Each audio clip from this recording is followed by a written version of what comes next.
Hello student, welcome to our channel CS engineering ज्ञान।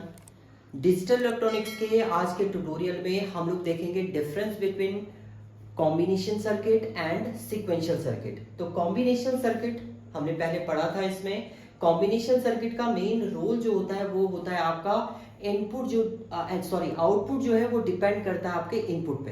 केवल input पे वो डिपेंड करेगा, जैसे जैसे आप इनपुट देंगे वैसे वैसे आपका आउटपुट जनरेट होगा।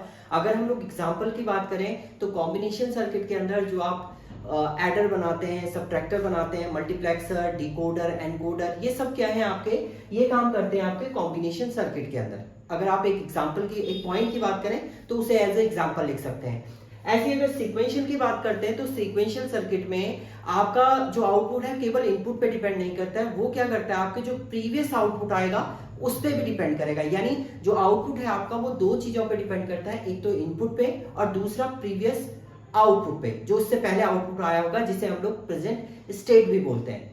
एंड इसके जो एग्जांपल की हम लोग बात करेंगे तो लैचेस हैं आपके, फ्लिप फ्लॉप हैं, ये किसके एग्जांपल है आपके सीक्वेंशियल सर्किट है, जो किस पे डिपेंड करता है आपके, वो प्रीवियस आउटपुट पे भी डिपेंड करेगा आउटपुट जो है आपका। अब कुछ पॉइंट की हम लोग बात करते हैं, सिंपल पॉइंट यहाँ पर मैंने लिखे हुए हैं, पेपर में आ जाता है क्वेश्चन की डिफरेंस क्या होता है आपका सीक्वेंशियल सर्किट और कॉम्बिनेशन सर्किट में। तो कॉम्बिनेशन सर्किट सीक्वेंशियल सर्किट का जो पहला पॉइंट है, output depend only on the present state. यानी जो कॉम्बिनेशन सर्किट है, अगर आप डायग्राम की बात करते हैं, मान लीजिए मैंने यहाँ पर एक कॉम्बिनेशन सर्किट बनाया, ये इनपुट है आपका और ये आउटपुट है।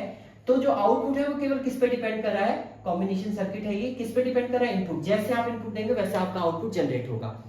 दूसरा, इसमें output depend on both present and input and previous stage जो भी है। तो अगर हम डायग्राम की बात करते हैं तो पहले तो ये कॉम्बिनेशन सर्किट ही मानिए, आप इनपुट दिया आपने एंड आउटपुट आपका जनरेट हुआ, बट इसमें जो आउटपुट, दूसरा आउटपुट है आपका, वो डिपेंड करेगा आपके क्या, प्रीवियस स्टेज में जो आउटपुट आया होगा उस पर भी वो डिपेंड करेगा, जिसको हम मेमोरी स्टेज भी बोलते हैं। ये डेटा आपका किसमें होता है, मेमोरी में स्टोर होता है, और मेमोरी में जो डेटा स्टोर होता है वो बिट फॉर्मेट में होता है, 1010 के फॉर्म में। एक बिट आपका एक टाइम पर स्टोर होता है मेमोरी में। तो फ्लिप फ्लॉप जो होते हैं वो स्मॉलेस्ट स्टोरेज के लिए भी आपका होता है। नेक्स्ट पॉइंट की बात करते हैं, feedback path is not present. इसमें जो होता है आपका कॉम्बिनेशन सर्किट में फीडबैक पाथ नहीं होता है। देखिए इसमें डायरेक्ट इनपुट दिया, आउटपुट मिल गया, कोई फीडबैक को लेकर आपने इनपुट या आउटपुट को जनरेट नहीं किया है। बट यहाँ पर आप बात करेंगे तो फीडबैक पाथ इज प्रेजेंट। ये देखिए इसने इनपुट दिया, इसको एक आउटपुट मिला, तो फीडबैक के थ्रू इसने यहाँ पर फिर से वो क्या दे दिया, एज अ आउटपुट इनपुट की तरह वर्क कर रहा है। तो यानी फीडबैक पाथ आपका मिल रहा है यहाँ पर। तो फीडबैक के थ्रू आपका आउटपुट क्या हो रहा है, जनरेट हो रहा है। तो फीडबैक पाथ आपका प्रेजेंट होता है सीक्वेंशियल सर्किट के अंदर। नेक्स्ट हम लोग बात करते हैं the clock signal is not required. अब देखिए जब भी आप सीक्वेंशियल सर्किट की बात करते हैं तो उसमें आपको क्लॉक की जरूरत पड़ती है। विदाउट क्लॉक आपके सीक्वेंशियल सर्किट वर्क नहीं करेंगे। तो आपके जो कॉम्बिनेशन सर्किट है उसमें क्लॉक की जरूरत नहीं होती है। क्लॉक क्या होती है आपकी, अगर आपका अप है यानी आपका एक्टिव है स्टेज, अगर डाउन है तो आपका जीरो, यानी 1 0 की हम लोग कंडीशन यहाँ पर लेके चलते हैं क्लॉक में भी।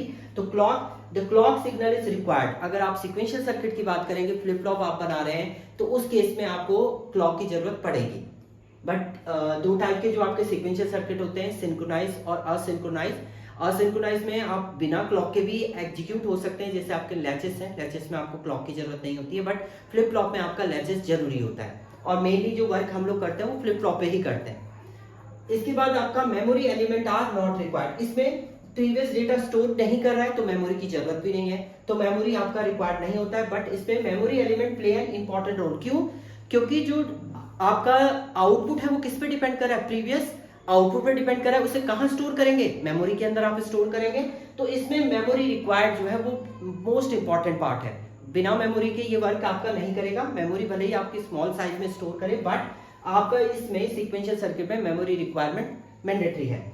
इसके बाद लास्ट पॉइंट हम लोग सिंपल ये बोल सकते हैं कि इसको डिजाइन करना आपका इजी है, एंड इसके डिजाइन करने में आपका as compare to combinational circuit ये डिजाइन करना आपका कॉम्प्लेक्स होता है, क्योंकि आपको क्लॉक भी डिफाइन करनी है, कौन सा इनपुट कहाँ कनेक्ट, आउटपुट किसका किस इनपुट से कनेक्ट होगा, तो थोड़ा कॉम्प्लिकेटेड सर्किट आपका डिजाइन हो जाता है। तो इसे डिजाइन करना थोड़ा सा आपका क्या होता है, टिपिकल होता है। तो ये 5 डिफरेंस है आपके, difference between combination circuit and sequential circuit के बीच में।